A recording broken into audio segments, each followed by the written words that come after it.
Бұндай тәсілге сіздерге көп көмектесті, шетелдік эксперттер көмектесті ғой, консультанттар.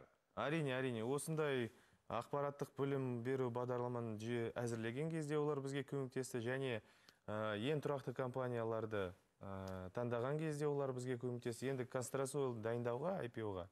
Енді айта кету керек, бұл өте маңызды мәселе. Біз Казтрансойл дайындаған кезде ең үздік әлемдік стандарттармен дайындаған болғанбыз.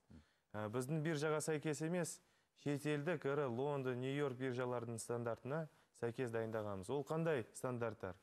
Табыс жағынан, ашықтық жағынан, корпоративтік менеджмент жағынан, техникалық қауіпсіздік жағынан, соның бәрін зерттеп шығып, соның бәрін біліп, дайын ба, дайын емес па, Казтрансойл дайын деген шешімге келдік.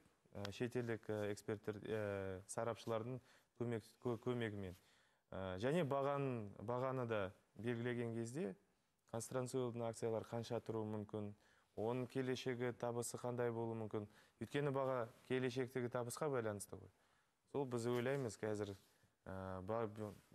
азаматтарымызға ұсынып жатқан баға 725 теңге лайықты да, қол жетімді да, және Казтрансойлдың акцияларын келешекте табыс алып келуге зор мүмкіндігін береді деп ойлаймын. Тағы да Қуандық Уәлиханұлы, мен бір тағы сұрағым бар. Мен Ротшилдқа қатысқам. Сол кезде маған кімнің сөзі ұнады?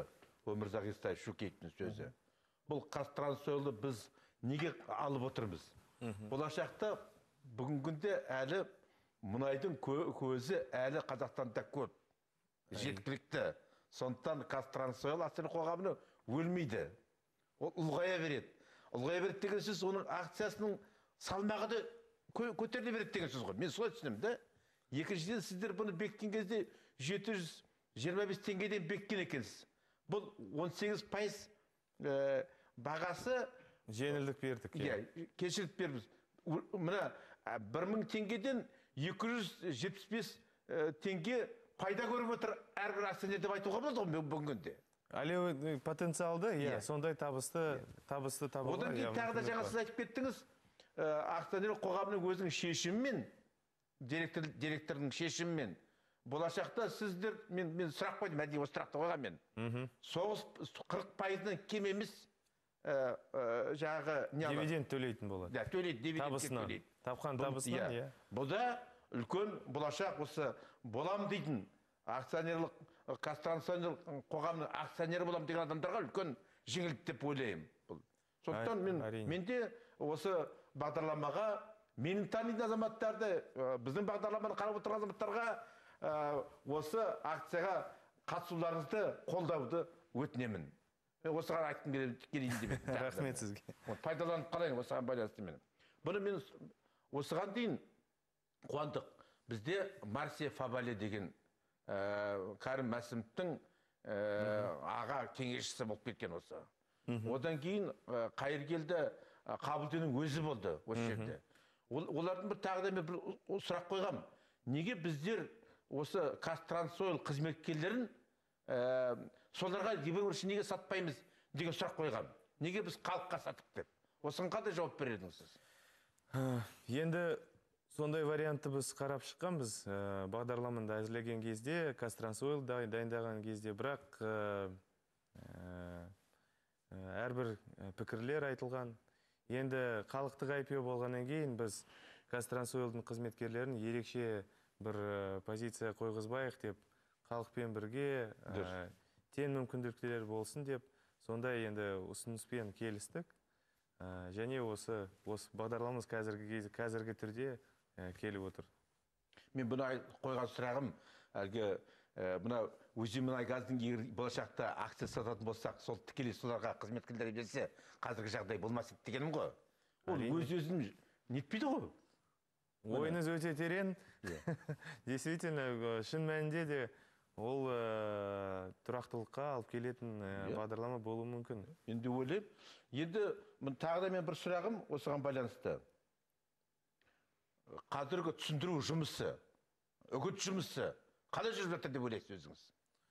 Енді мен өз-өзіміздің жұмысымызға баға беруге енді айтпай қояйын, бірақ мен ойлаймын, біз бастаған кезде енді азаматтарымыздың халықтық IPO туралы бағдарлама білімі енді 0% деп айтуға болады. Деп айтуға болады, иә.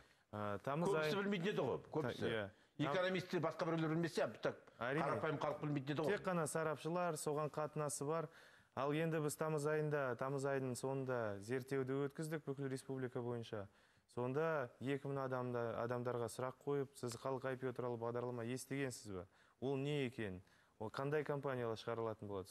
Соны бәрін зерттеп, біздің нәтижеміз қазір 35% азаматтарымыздың, сол қатысқан сұранысқа, сұрақ қойылған азаматтардың 35% халықтық IPO бағдарлама туралы білеміз де, естігенбіз де, қандай компаниялары шығып жатыр, соны мәліметіміздің бәрі бар. Ал қатысасыз ба деген сұраққа 7%-ға жуық азаматтарымыз иә қатысамыз, сондай жауап берген. Мен сізге ең соңғы мәліметті айта кетейін. Бірінші күні өтінімдердің түскен көлемі 186 миллион теңгеден асып кетті. Бірінші күні. Ал екінші күнді 7-ші қарашаның нәтижесін алатын болсақ, қазір өтінімдердің көлемі 355-тен астам кетті. Сондықтан біз ойлап отырмыз, және Шортанды ауданға да барғаннан кейін көрдік. Ақмола облысының өзінде 725 брокерлік шот ашылып, қазір 5,5 миллион теңгеге Казтрансойл акцияларына заявкалар түсіп отыр. Әрине ол сан өсетін болады күн сайын. Қуандық, мен акционер болғым келеді. Қайда барғым керек? Сіз ең біріншіден өз-өзіңіздің қаншама қаражатыңызды салуға мүмкіндігіңіз бар, соны есептеуіңіз керек. Сол соманы есептегеннен кейін брокерлік компанияға. Енді Алматы, Астана қалаларының тұрғындары, олардың әрине брокерлік компаниялардың таңдап алуға мүмкіндіктері бар, өйткені көбісі осы орталық қалаларда жұмыс істейді.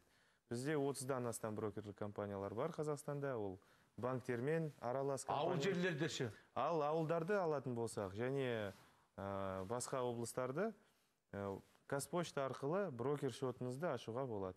Бүгін біз Астананың главпочтамтын араладық. Сол жерде халықтық IPO-ға қатысатын азаматтармен сөйлесіп, олардың мәліметі бойынша қазіргі түрде Қазпоштада 25 минуттың ішінде, ең көбінде 25 минуттың ішінде брокерлік шотты ашып алуға болады. Бірақ кішкене уақытта алатын мәселе ол ақшаны аудару, содан кейін өтініміңіз бір жаққа түсті ме, түспеді ме, сол кішкене уақыт созып жатыр. Бірақ шоттың ашуының өзі 25 минут. Әңгімеңізге Шортанды ауданында бүгінде 20 минуттың ішінде біз барған кезде бір әйел азамат брокерлік шотты ашып отырған еді. Сол 20 минуттың ішінде брокерлік шотты ашып, Қуандық, бізге берілген уақыт акциясын сатып аяқталып қалды. Әңгімеңізге көп рахмет, жұмысыңызға табыс тілеймін. Бүгін көзқарастың қонағы болған Самұрық-Қазына ұлттық әл-ауқат қоры акционерлік қоғамының басқарма төрағасының орынбасары Қуандық Бишімбаев. Аман сау болыңыздар, құрметті көрермен.